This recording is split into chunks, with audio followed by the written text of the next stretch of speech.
کئی حاجی وہاں جا کر ویل چیئر لے لیتے ہیں،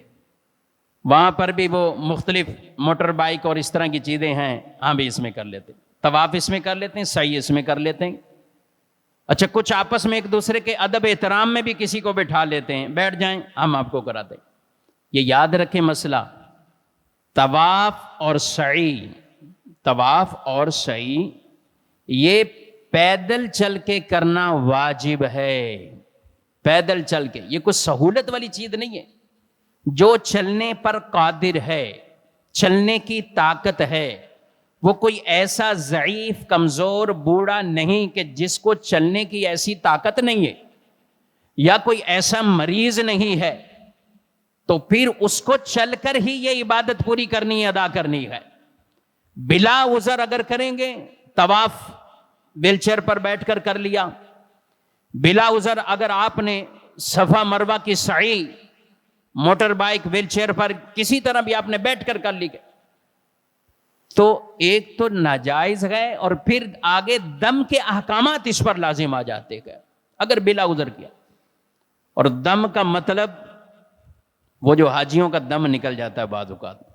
یعنی ایک جرم ایسا ہوا تو ایک بکری کی قربانی وہاں پہ آپ کو ادا کرنی ہے حرم کی حدود میں، اور اس کا گوشت غریبوں اور فقیروں پر وہاں تقسیم کرنا ہے۔ وہ ایسی قربانی نہیں جیسے ہم نارمل یہاں قربانی کرتے ہیں تو خود ہم کھاتے پیتے ہیں، وہ قربانی وہ نہیں ہے، وہ تو آپ پر ایک کفارہ لازم آ گیا ہے اگر آپ نے اس طرح کیا۔ تو اس لیے طواف اور صفا مروہ، بالخصوص اگر کسی شخص نے 4 چکر طواف کے بیٹھ کر کر لیے، دم کے احکامات آ جائیں گے۔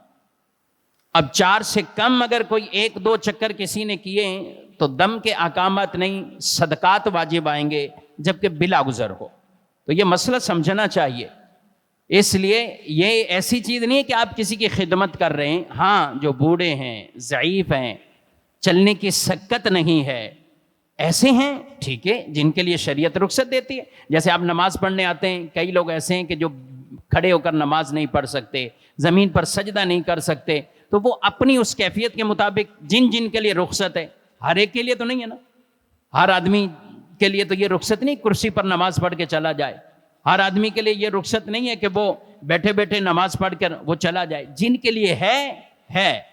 جن کے لیے نہیں ہے تو ان کے لیے رخصت نہیں ہے۔ بلکہ جو پڑھتے بھی ہیں تو میرا ان کے لیے مشورہ ہے، ضرور کسی عالم دین سے 5 منٹ بیٹھ کر اپنا مسئلہ بیان کر دیں کہ مجھے یہ پریشانی ہے، میں بیٹھ کے نماز پڑھ سکتا ہوں، وہ آپ کو مسئلہ شریع بتا دیں گے، اس کے بعد آپ اس پر عمل کریں۔ تو اس لیے جو وہاں جا رہے ہیں وہ بھی اس چیز کا خیال کریں، یہ ایسا نہ کریں کہ ہمارے پاس ریال ہیں، پیسے ہیں، کرائے پر لے لیں گے، ہمارا صفا مروہ بھی ہو جائے گا، ہمارا طواف بھی ہو جائے گا۔ بھئی وہاں عبادت کرنے جا رہے ہیں، تو اس لیے ان چیزوں کا ہمیں خیال رکھنا ہوگا۔ کئی لوگ ایسے کرتے ہیں، میں نے ایک مرتبہ پہلے بھی یہ مسئلہ بیان کیا تو مجھے ایک شخص آگے کہنے لگے کہ بھئی میں تو صحیح سلامت تھا، میری اصل میں وائف کو کچھ عارضے تھے، پرابلم تھی، تو میں ان کو کروا رہا تھا ویل چیئر پر۔ اب وائف نے کہا کہ آپ نے میری بڑی خدمت کی ہے، مجھے سارے طواف اور سارے یہ صحیح ویل چیئر پہ کروائی ہے، اب ایک عمرہ ایسا کرنا ہے کہ میں آپ کو کرواؤں گی، کہ میں نے آپ کو صفا مروہ بھی ویل چیئر پہ کرواؤں گی اور میں آپ کا طواف بھی اسی طرح۔ میں نے کہا واہ بھائی واہ، کام تو کر دیا اس نے آپ کا۔ وہ بڑے اپنی محبت کا اظہار کر رہی کہ میں آپ کو یہ کراؤں، تو بھائی محبت کا اظہار، پاؤں دبا لو، سر دبا دو، اس کو کچھ اور خدمت اس کی کر دو، جو عبادت اللہ نے جیسے رکھی ہے اس کو تو ویسے کرنا ہے۔ تو اس کو محض سہولت نہیں سمجھنی۔ جتنے لوگ اب جا رہے ہیں، آئندہ جائیں گے، عمرہ کریں گے، جب بھی ہو، تو اس میں کوئی غلطی کے چانس نہیں ہونے چاہیے، اپنی مرضی پر نہیں ہے۔